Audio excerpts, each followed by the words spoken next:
Avant d'être le beau-frère du défunt maréchal du Tchad ou le frère de l'ex-première dame, je suis avant tout un citoyen avec des devoirs et des droits. Le fait que je sois le frère de l'ex-première dame ne devait pas m'empêcher de prendre conscience des problèmes auxquels notre pays fait face aujourd'hui. Je suis jeune, je crois qu'aujourd'hui on doit s'impliquer dans la politique pour changer notre avenir. Beaucoup essayent de me coller le fait que je suis le frère de l'ex-première dame, sans chercher à m'écouter, à connaître ma vision et mon programme. Certaines rumeurs vont jusqu'à lui attribuer la création de ce parti. Ce sont des rumeurs savamment orchestrées par ceux qui mettent en danger la démocratie, déjà très fragile dans notre pays, qui, à chaque fois qu'il y a un nouveau parti dans l'échiquier politique, lance des rumeurs juste pour se faire remarquer ou avoir plus d'audience ou d'électeurs pour certains. Nous avons créé ce parti en tant que citoyens libres, avec un groupe de jeunes. Donc c'est le parti des jeunes. Il est vrai que pendant longtemps, j'ai milité pour les MPS, comme des milliers d'autres Tchadiens, qui s'étaient inscrits dans le programme politique porté par ces partis, qui avaient suscité beaucoup d'espoir depuis les années 90 avec l'avènement de la démocratie. Aujourd'hui, une nouvelle page de notre pays est en train d'être écrite, et il faut le dire qu'elle ne peut être réalisante sans la participation effective de la jeunesse. Si pendant longtemps nous avons soutenu, nous avons applaudi nos aînés, il est évident que beaucoup reste à faire. Il est temps de faire son mea culpa, de repartir sur de nouvelles bases. Nous avons donc décidé, en tant que jeunes et futurs cadres de ce pays, de nous impliquer dans les affaires politiques pour amorcer enfin un changement, amorcer un développement réel de notre pays dans la justice et l'équité. C'est le moment aussi de venir avec de nouvelles idées et une nouvelle idéologie politique portée par la jeunesse pour changer positivement notre pays. Il est vrai que j'ai eu l'occasion de servir mon pays en occupant quelques postes, comme tout autre Tchadien, mais cela ne fait pas de moi le complice d'un système qui a été mis en place depuis les années 90. Je suis un citoyen, j'ai des mérites me permettant de servir mon pays pour changer un système bien ancré. Aujourd'hui, nous avons tiré les leçons et fait le bilan. Nous avons donc décidé de venir avec des idées dans le but d'apporter des changements, à savoir la justice pour tous, l'équité entre les Tchadiens et un meilleur développement pour notre pays.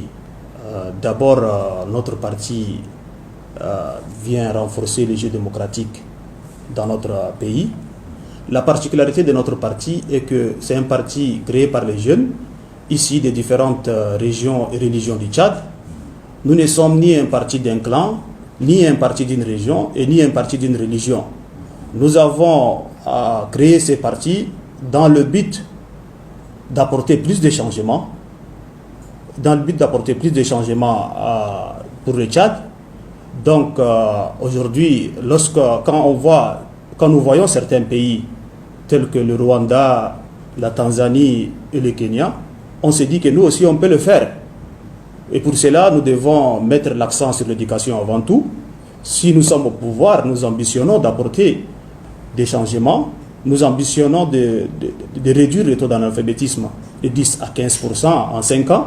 Nous ambitionnons de résoudre les problèmes énergétiques de notre pays en construisant des centrales thermiques et solaires. Nous ambitionnons aussi de désenclaver notre pays en le connectant avec les pays voisins par des autoroutes ou des chemins de fer. Nous ambitionnons aussi de développer les secteurs tels que l'agriculture, en facilitant la mise en place des crédits agricoles et autres. Nous ambitionnons de développer aussi les secteurs tels que l'élevage et le tourisme. Tous ces secteurs vont nous permettre d'industrialiser notre pays et puis de créer de l'emploi à la jeunesse tchadienne. Donc notre parti, le Mouvement pour la justice et l'équité, est un parti qui a un programme pragmatique qui demande l'adhésion de toute la population. À tous les jeunes, je profite de votre micro, à tous les jeunes qui ont des idées, nos portes sont ouvertes. Ensemble, nous pouvons soulever les défis actuels. La transition a failli à sa feuille de route, qui s'articule autour de la sécurité des personnes, des biens et services et autres.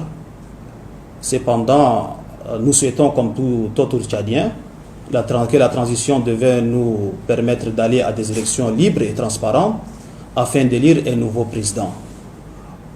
Aussi, nous avons une certaine réserve par rapport à cette transition qui arrive bientôt à sa fin.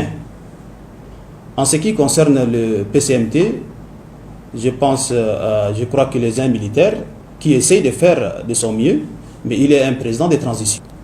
Oui, le MJ est bien représenté dans le dialogue et compte faire des propositions concrètes pour sa réussite. Nous nous sommes dit qu'il n'est pas nécessaire de faire la politique de la chaise vide, donc il faut participer. Et si les choses ne vont pas dans le bon sens, nous pouvons toujours nous retirer. Nous voulons donner la chance à une paix durable pour notre pays.